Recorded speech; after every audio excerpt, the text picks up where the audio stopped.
So if we could turn to emotional eating, and what I'd like to do is take a few moments and just look at some of the phrases here and see if that fits any of your habits or some of the things that we have to deal with. And let me tell you, emotions can cause a lot of issues when it comes to eating. I can remember when I was a young boy growing up, I fell down, I skinned my knees, and the first thing my mother would do would be what? Give me a chocolate chip cookie. Today, my biggest addiction or my biggest thing that I have to deal with is chocolate chip cookies. All right, so how do we deal with these emotions? Do you sometimes put food in your mouth before you realize what you've done? Are any of us guilty of that?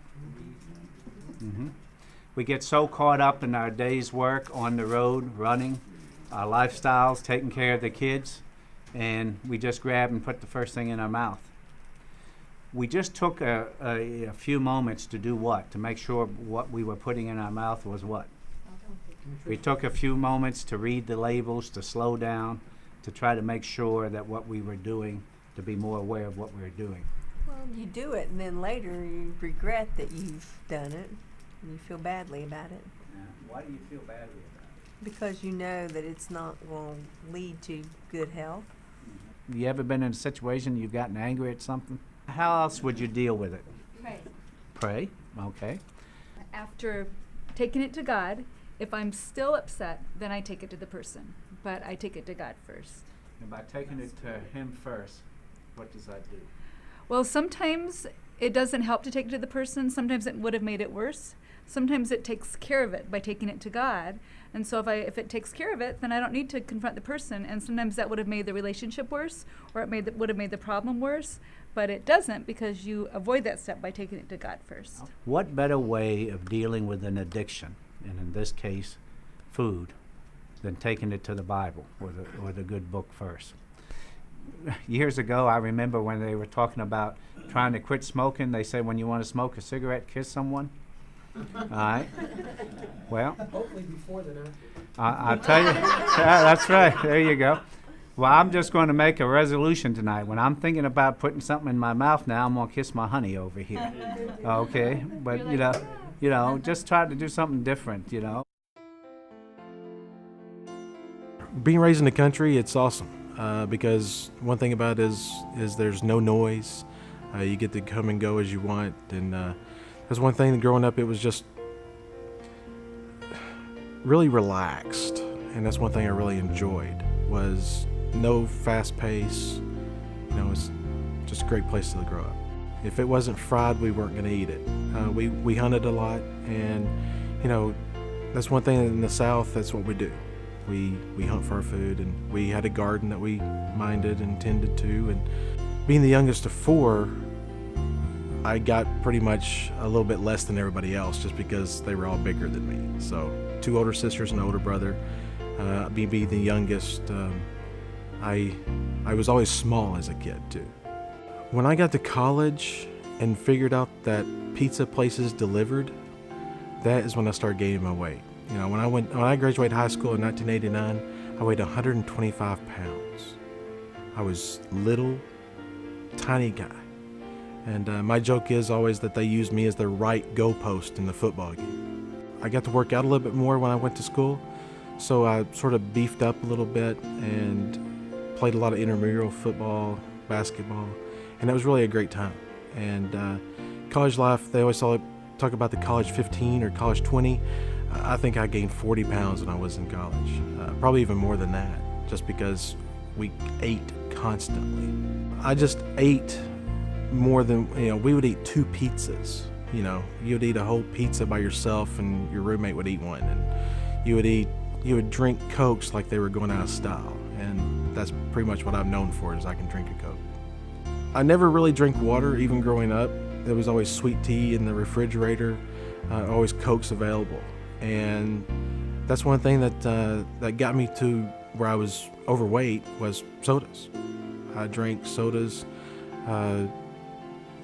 I would even go to bed at night and have sodas on my nightstand, waiting for me to wake up at 2 o'clock in the morning and drink a Coke. I wanted that Coke. I was addicted 2 sodas. I didn't care what kind it was. I would drink it. I would drink 18 to 24 sodas a day.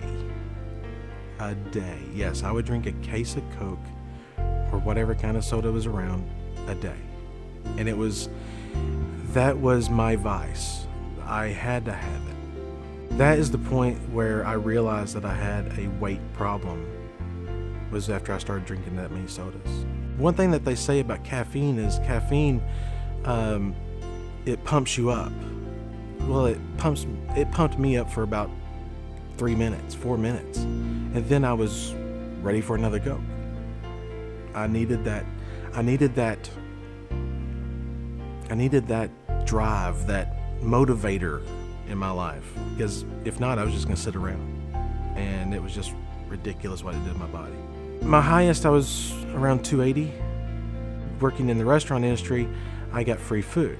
And, the best places are pizza places, hamburger places. I'd get to eat for free at those places. And I calculated it when I started Bod4God that the last 3 days before I had my aha moment, I had consumed somewhere around 6,000 to 8,000 calories each day those last 3 days. I never ate breakfast, never drank water. It was a pretty sad time in my life. My aha moment is an interesting thing because my wife Audra and I have 2 beautiful boys, Bradley and Brody. And Bradley was 4 years old at the time and was going to pre-K at Glenrose. And the school was pretty much right across the road from us. And they had a helicopter from the National Guard land at the school. They had a fire truck. They had a police car. They had an ambulance there. And they got to talk to those people and sort of visit it. And when he got home, he told me about it. He was so excited, Bradley was. And I said, being the father, I said, well, what do you want to be when you grow up? And he said, not, I want to be a good father, good guy, good American, good human being.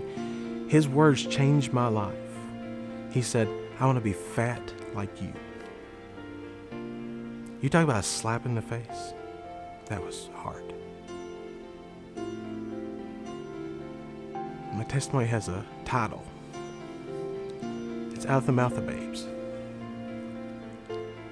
One thing that we learn from the Bible is that God uses children to get to you. He used Bradley to change my life.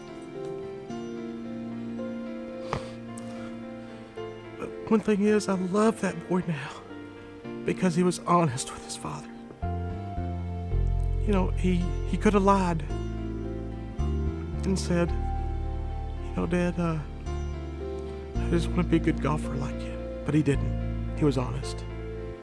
But God gave him those words to change my life, my family, and my church through Bod4God.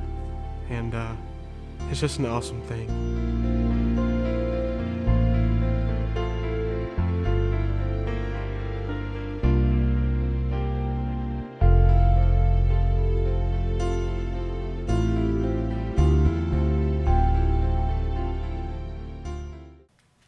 Wow. Can you believe that testimony about drinking up to 24 sodas every day? Thank you, Greg, for sharing your incredible story and your desire to have a Bod4God. It's a great example of why Steve tells us to eat less and exercise more. Keep this week's scripture close to you. Jesus spoke to his disciples in Matthew 16:24 through 25. If anyone desires to come after me, let him deny himself and take up his cross and follow me. For whoever desires to save his life will lose it, but whoever loses his life for my sake will find it. Keep developing your small steps for life. We hope to see you next week as we dive into week number 3 to learn about dedication.